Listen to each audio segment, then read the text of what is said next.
So this is number one of our study guide part one for topic one. Pumpkin the pickle eater would like to know what is the product of 3 and 45 hundredths times 1000. If we know that we're going to have 3.45 times 1000. We know that multiplication of a power of 10 is a rightward movement, and we have one, two, three zeros. So we know we have to move our decimal point 3 times to the right. So we're going to write 3.45, and we're going to move 1, 2, and 3. Put our new decimal in, get rid of our old one, and we're going to fill in a 0. And then we can get rid of that line as well to help us more clearly see this.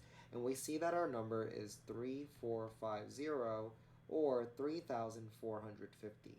So for number one, we're going to make sure we choose 3,450. Number two, Mr. Richardson wants to buy candy for all of the 5th grade students in the district. If he buys 100 pieces of candy for each student and there are 1,400 5th grade students, how many pieces of candy will he buy in all? So we know that there are 1,400 students and each of them is getting 100 pieces of candy.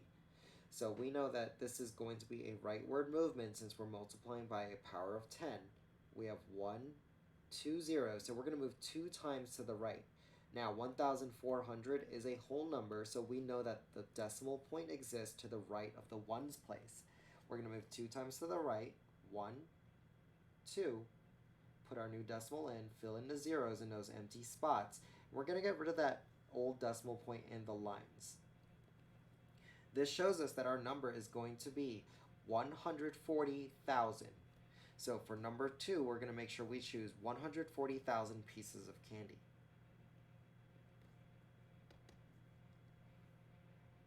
Number three, round 53 and 98 hundredths to the nearest tenths.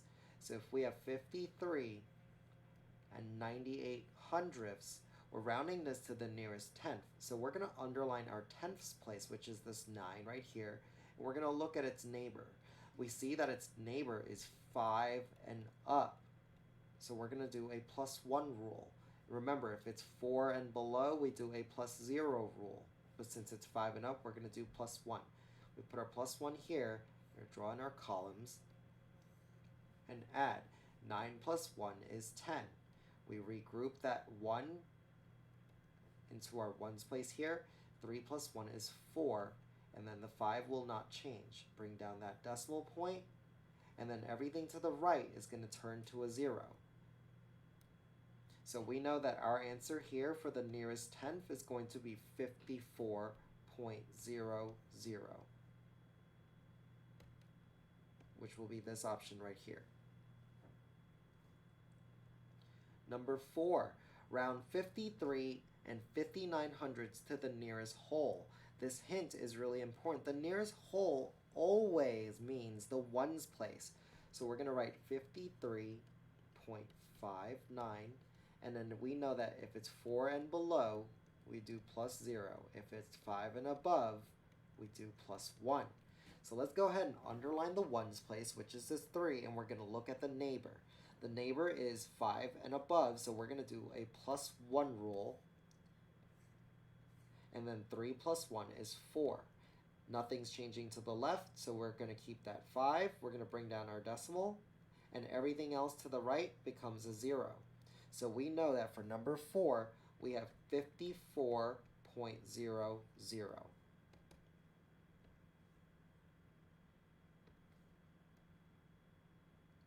What is the quotient of 543 divided by 100?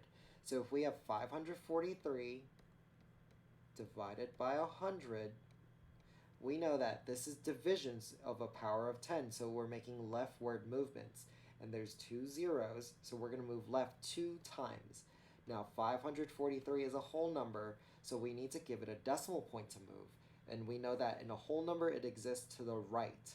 So we're going to move it 2 times to the left. 1, 2. We're going to get rid of our old decimal, and then we're going to get rid of this line so it's a little clearer to see. And we see that our number is going to be and 43 hundredths, or 5.43. So number 5 is 5.43. Number 6. What is the product of 0 and 93 thousandths times 100? So we have 0.093 times 100. This is a multiplication of a power of 10, and we're going to move right. So, and we know that there's two zeros, so we're going to move right 2 times. So if we have 0.093, we're going to move that decimal to the right twice. We're going to go 1, 2, drop our new decimal in there, and erase our old one. And we can get rid of this line now to clear it up. We don't need these zeros here anymore because they are just placeholders that don't contribute to the total value of our number. So we know that all we have left is 9.3, or 9 3/10. So make sure you choose 9 3/10. Number 7, what symbol can make the statement below true? We're being asked to compare 3 9/10 to 3 901 thousandths. So if we have 3.9 compared to 3.901, remember we line it up with their decimal places, we can start comparing them. We're going to fill in 2 zeros here to make that nice box shape that I'm always talking about. And now we're going to start comparing. 3 and 3 is not going to help us. Neither will the 9 and 9. Neither will these zeros. But 0 and 1 are different. And we know that the 1 is bigger than the 0. So we can say that 3.901 is bigger than 3.9. So we want to make the alligator eat the right side. So that's going to be the choice where we choose less than. 3.9 is less than 3.901. Number 8, what symbol could make the statement below true? Once again, we're being asked to compare these two numbers. So we're going to line them up using their decimal points. And then we're going to write the other one also.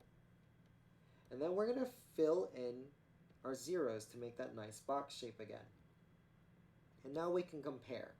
1s won't help. These 7s don't help, these 0s don't help, these 8s don't help, these 3s don't help, these 0s don't help, and neither do these zeros. When they all don't help, we know that they're exactly the same number. So instead of saying one is greater or less than the other, we can say that these two numbers are equal to each other.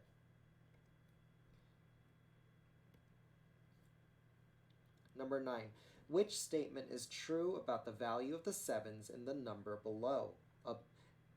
We have a 7 here, and we have a 7 here. We have a 7 that's in the ones place, so that's worth 7. And we have a 7 in the hundredths place, so that's 7 hundredths. The 7 in the ones place is 100 times greater than the 7 in the hundredths place. And we can check that. If we check going this way, this is times 10. And we go again, that's times 10. So 10 times 10, that means this 7, the 1 7, is 100 times greater. So that actually is our answer. We can check the other ones just to make sure. The 7 in the ones place is 10 times greater than the 7 in the hundredths place. This isn't true because we know to go from the hundredths place, we have to go 2 times to the left. So we're checking 2 times this way. So we know that has to be times 10 times 10, so it can't be only 10 times greater. It's going to be at least 100. It is 100.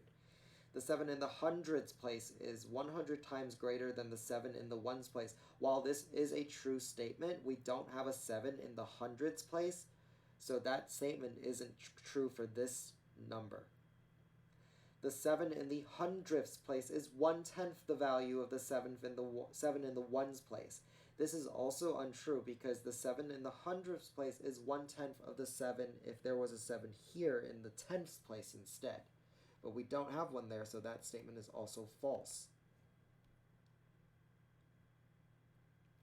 And number 10, 3 teachers used a timer to record how fast they could hop around the playground. They recorded their times in the chart below. Which teacher ran the fastest? So we're being asked to compare these 3 numbers. Luckily for us, they're already lined up by their decimal points. So these 4s don't help us, but then we have 3, 3, and 4. Now, we're talking about race times, so the higher the number, the slower the teacher was. So right away, we know Miss K is the slowest teacher in 5th grade. So we know she's out. 3 and 3, me and Mr. Richardson are tied, so we can cross that out. 2 and 2, we can cross that out. And then 0 and 8. And remember, if the number is bigger, that means the teacher was slower. So Mr. Richardson is the second slowest teacher. So our fastest teacher is Mr. Lin.